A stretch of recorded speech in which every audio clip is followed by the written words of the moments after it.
Assalamualaikum warahmatullahi wabarakatuh. Perkenalkan, nama saya Hanifah Gladys Amalia. Di sini saya bersama dengan kedua teman saya, Adonai Cahya Prameswari dan Anissa Nadia Neila. Di sini kami akan mempresentasikan serta membahas materi mengenai ensemble learning. Nah, di sini kami akan membahas beberapa topik seperti pengertian ensemble learning, tujuannya, kelebihan serta kelemahan, dan juga klasifikasi yang berisi beberapa pembahasan seperti bootstrapping, bagging, random forest, boosting, stacking, dan lainnya yang menjadi dasar pembelajaran ensemble.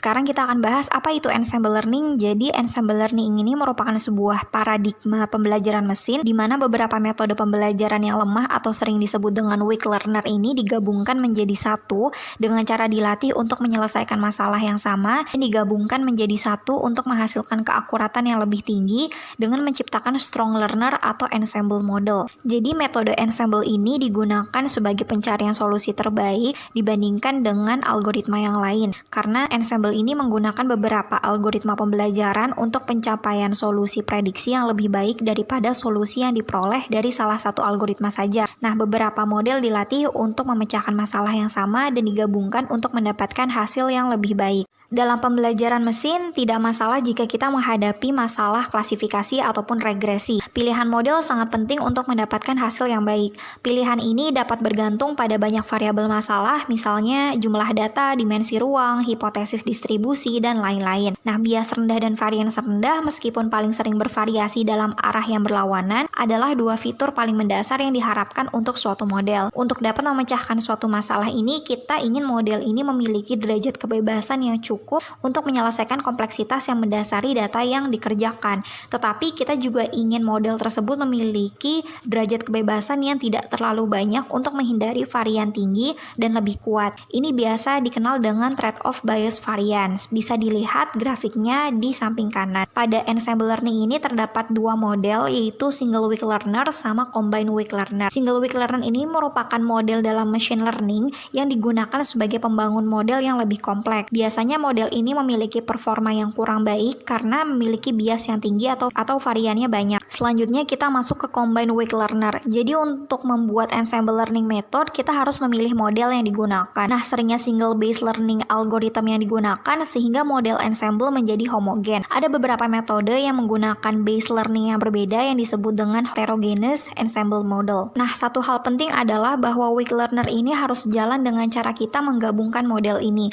Jadi untuk menggabungkan model-modelnya diperlukan adanya kecocokan. Misalnya ketika kita memilih model dasar dengan bias rendah tetapi variansnya tinggi, maka sebaiknya memilih metode agregasi yang cenderung mereduksi varians. Tapi jika kita memilih model dasar dengan varians rendah tetapi biasnya tinggi, baiknya dengan metode agregasi yang cenderung mengurangi bias. Nah, hal ini membawa kita pada pertanyaan tentang bagaimana cara kita menggabungkan model-model ini.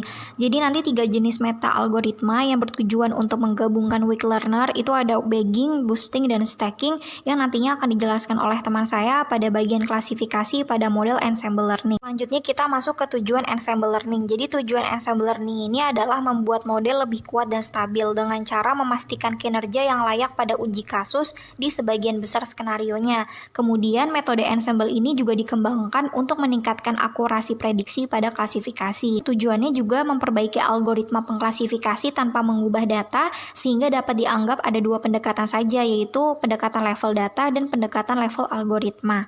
Tujuan ensemble learning ini juga ada pada model adaptive boosting di mana metode ensemble dengan adaptive boosting bertujuan untuk meningkatkan kinerja algoritma pada imbalance dataset.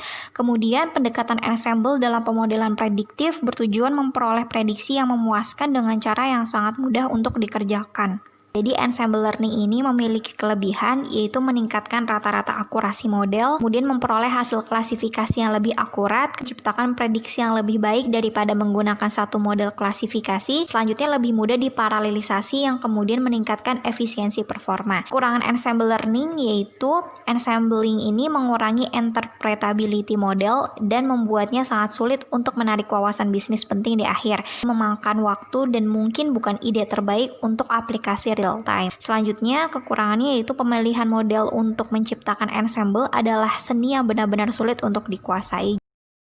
Saya, Adonai Cahya Prameswari, akan melanjutkan teman saya membahas tentang klasifikasi ensemble learning. Berikut adalah klasifikasinya. Yang pertama ada bagging. Bagging terbagi menjadi 3, yaitu bootstrapping, bagging, dan random forest. Yang kedua ada boosting, yaitu adaptive boosting dan gradient boosting. Kemudian ada stacking, yaitu multi-level stacking. Nah, apa sih perbedaan dari ketiganya ini? Yang pertama, untuk bagging, itu weak learner-nya homogen.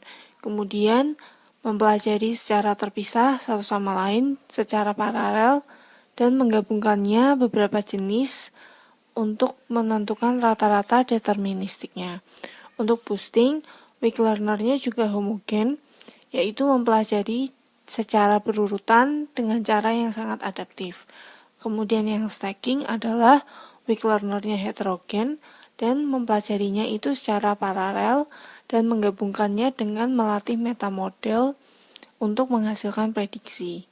Kemudian masuk ke bagging, di mana bagging ini mempunyai 3 tahapan, yaitu bootstrapping, bagging, dan random forest. Yang pertama bootstrapping. Bootstrapping ini teknik statistik untuk menciptakan model ensemble dengan cara membentuk sampel dengan ukuran B dari sebuah initial dataset ukuran N.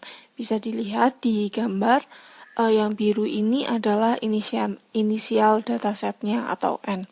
Kemudian akan disampling menjadi B dengan ukuran B, yaitu menjadi ukurannya ada 5 dan di setiap barisnya itu angkanya acak.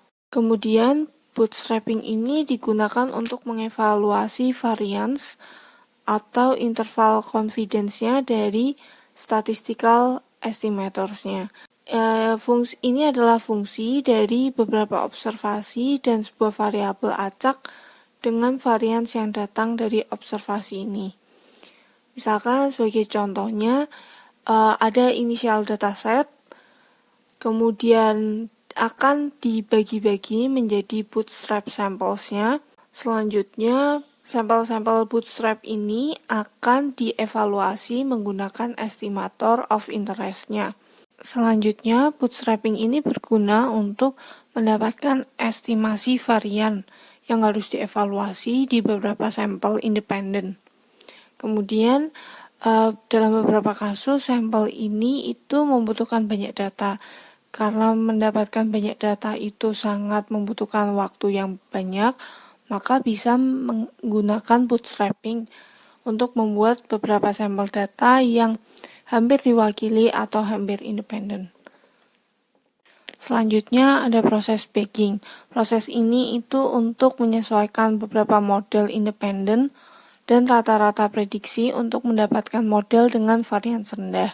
Kemudian caranya bagging adalah yang pertama membentuk beberapa sampel bootstrap sehingga tiap sampel ini hampir independen atau menghasilkan true distribution. Kedua, memasukkan weak learner atau pembelajaran yang lemah ke masing-masing sampel dan menggabungkannya sehingga dapat dihasilkan rata-ratanya. Akan mendapatkan ensemble model dengan variance yang lebih sedikit dari komponennya. Keuntungan dari bagging sendiri adalah bisa diparalelisasikan karena model yang berbeda itu bisa dimasukkan secara independen satu sama lain. Contohnya ada dataset inisial, kemudian dibagi-bagi, dipecah menjadi sampel bootstrap-nya, kemudian akan dimasukkan weak learners di tiap sampel bootstrap-nya. Setelah dimasukkan satu persatu, akan digabungkan lagi menjadi satu, menjadi ensemble model. Yang terakhir adalah random forest. Random forest ini sama seperti metode bagging, tetapi menggunakan pepohonan atau trees. Nah, yang membedakan adalah dia menggunakan pohon yang akan dimasukkan ke sampel bootstrap-nya. Kemudian, kenapa kita harus mengambil contoh dari fitur-fitur bootstrap-nya? Itu karena semua pohon tidak melihat informasi yang benar-benar sama. Kemudian proses pembuatan keputusan itu lebih kuat untuk data yang hilang. Maka data hilang ini masih bisa diklasifikasikan. Kemudian dengan random forest, algoritma ini menggabungkan konsep dari bagging dan pemilihan fitur acak untuk membuat model yang kuat. Seperti ini random forest, pertama initial dataset dibagi menjadi bootstrap samples plus fiturnya, fitur-fitur yang sudah dipilih. Itu harus digabungkan, kemudian deep trees-nya ini atau pohon-pohonnya ini dimasukkan ke tiap bootstrap sample plus fiturnya. Setelah digabungkan masing-masing, akan digabungkan menjadi satu menjadi random forest, metode ensemble learning-nya. Saya Anissa Nadia akan mencoba menjelaskan mengenai boosting. Selain bagging, salah satu metode untuk menggabungkan weak learners itu boosting. Sama kayak bagging, boosting ini juga tujuannya untuk menciptakan strong learner dari weak learners. Bedanya, pada boosting ini, beberapa weak learners akan dilatih secara berurutan dengan cara yang lebih adaptif. Boosting ini bisa untuk menyelesaikan masalah regresi maupun klasifikasi.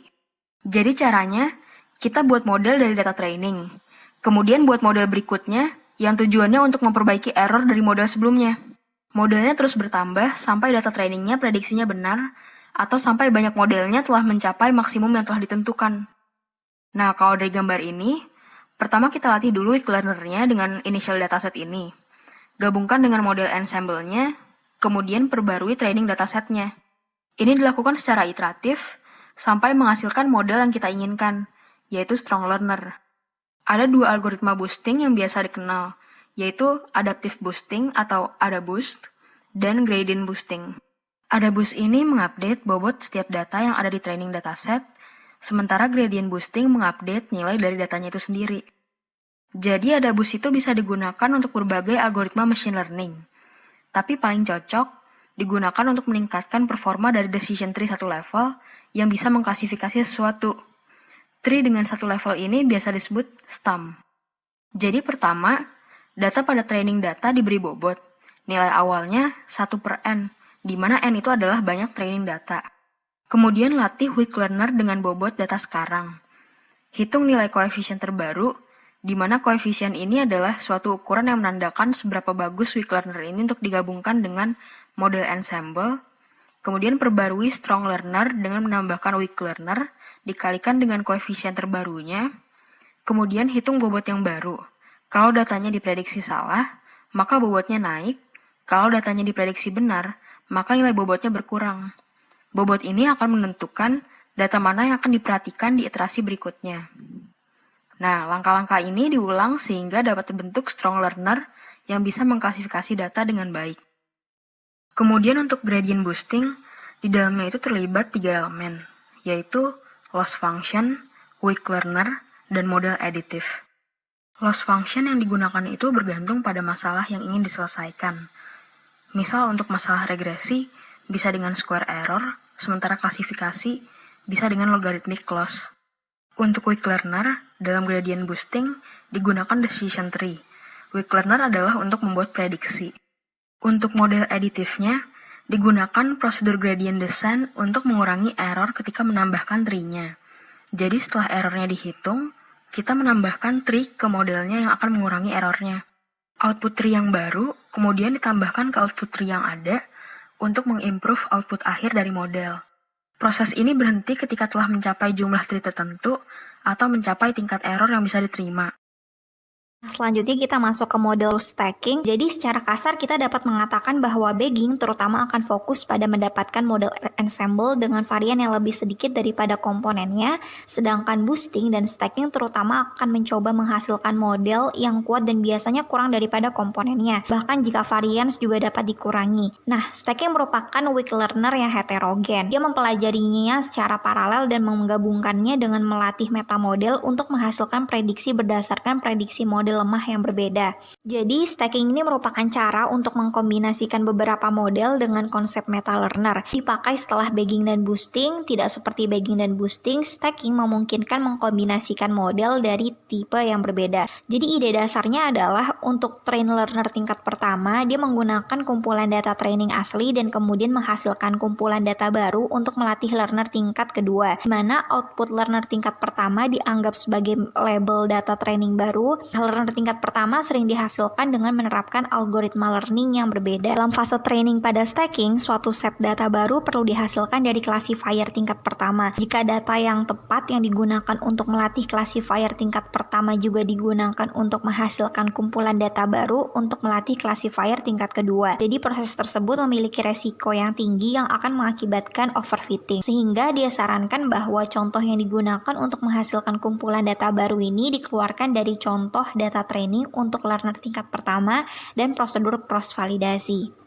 Nah, misalnya di sini ada contoh dari stacking. Misalnya untuk masalah klasifikasi, kita dapat memilih pengklasifikasian KNN atau K nearest neighbor, regresi logistik, dan SVM sebagai weak learner dan memutuskan untuk mempelajari jaringan saraf sebagai metamodel. Kemudian jaringan saraf akan mengambil masukan dari 3 weak learner tadi dan akan belajar mengembalikan prediksi akhir berdasarkan itu. Nah, jadi kita asumsikan bahwa kita ingin menyesuaikan stacking ensemble yang terdiri dari L weak learner. Dalam hal ini L-nya tadi adalah 3 weak learner. Kemudian kita harus mengikuti langkah-langkah selanjutnya. Yang pertama, kita pisahkan training data menjadi 2 bagian. Kedua, pilih L weak learners dan paskan mereka ke data pada first fold. Yang ketiga, untuk setiap L weak learner, buat prediksi untuk observasi di second fold. Dan yang terakhir, pasangkan metamodel di second fold menggunakan prediksi yang dibuat oleh weak learner sebagai masukan. Nah, kemudian di sini ada ilustrasi dari stacking.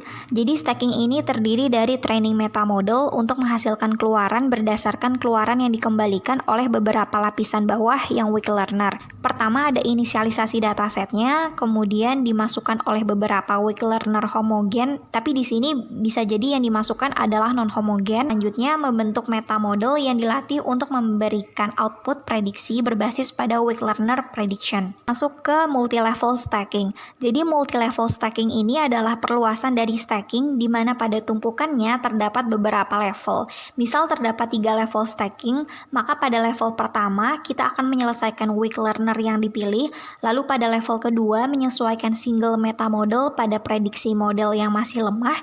Selanjutnya pada level ketiga kita menyesuaikan meta model terakhir yang mengambil masukan dari prediksi yang dikembalikan oleh meta model dari level sebelumnya. Jadi pada level sebelumnya itu akan mengembalikan prediksi. Nah, di sini dari sudut pandang praktis dapat diperhatikan bahwa untuk setiap metamodel dari level yang berbeda dari multi-level stacking ensemble model, kita harus memilih algoritma pembelajaran yang bisa hampir apapun yang kita inginkan. Bahkan algoritma sudah digunakan di level yang lebih rendah. Selanjutnya kita masuk ke bagian diagram multi-level stacking. Ini ada inisial datasetnya pada awalnya, kemudian memulai dengan memasukkan model-model L weak learner yang homogen dan bisa jadi ada yang non homogen juga. Kemudian dibentuk menjadi metamodel di mana pada metamodel ini akan dilatih untuk memberikan output prediksi berbasis dengan layer atau level sebelumnya. Setelah itu disusun dan mengembalikan prediksi dan akan dipakai pada final metamodel yang dimana dilatih untuk output prediksi berdasarkan prediksi sebelumnya. Dalam stacking methods, weak learner yang berbeda dipasang secara independen satu sama lain dan metamodel dilatih di atasnya untuk memprediksi keluaran berdasarkan keluaran yang dikembalikan oleh model dasar. Kesimpulannya, ensemble learning adalah suatu metode yang menggabungkan beberapa weak learner, di mana weak learner ini adalah model machine learning sederhana untuk menghasilkan strong learner yang bisa membuat prediksi dengan lebih tepat. Beberapa cara untuk menggabungkan model adalah bagging, boosting, dan stacking.